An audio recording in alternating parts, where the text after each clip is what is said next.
Alors ici, il y aurait plusieurs manières de résoudre ce puzzle. On observe effectivement qu'on a un parcours à effectuer où on doit actionner des interrupteurs en chemin. Et une fois ce parcours terminé, on a un gem à collecter.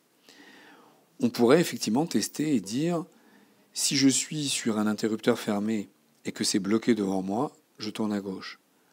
Si je suis sur un interrupteur fermé et que ce n'est pas bloqué devant moi, je tourne à droite. On peut aussi remarquer que on est toujours bloqué sur la droite, à part quand il faut tourner à droite. Et à part aussi le cas où, quand on est bloqué devant, il faut tourner à gauche. Donc là, j'avance, c'est toujours bloqué à droite.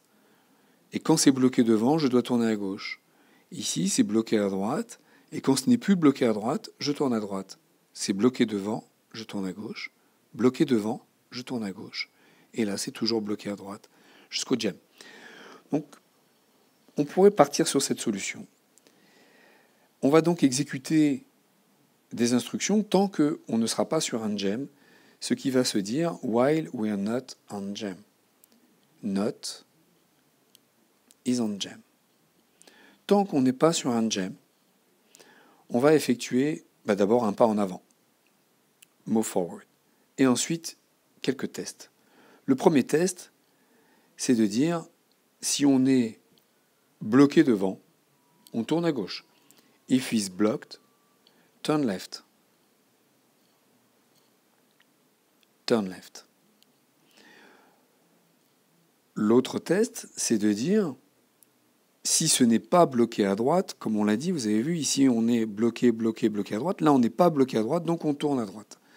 Donc, if is not blocked right, if is not blocked right, dans ces cas-là, on tourne à droite.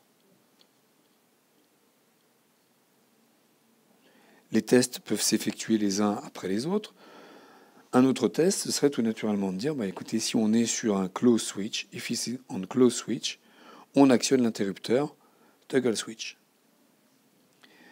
Donc, avec ce while, à chaque fois on fait un pas en avant, et quand il faut prendre la décision de tourner à gauche, de tourner à droite ou d'actionner un interrupteur, la décision se prend.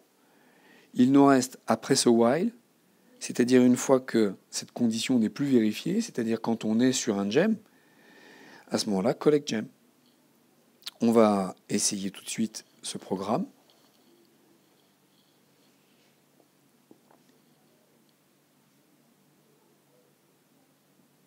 On voit que le personnage a un petit peu du mal à démarrer, il est peut-être un peu fatigué. Ah, ça y est, c'est parti.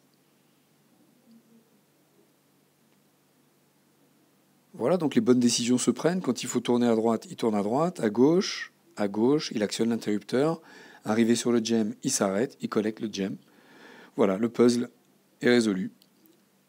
J'espère que cette vidéo vous aura aidé et rendez-vous sur les prochains tutos.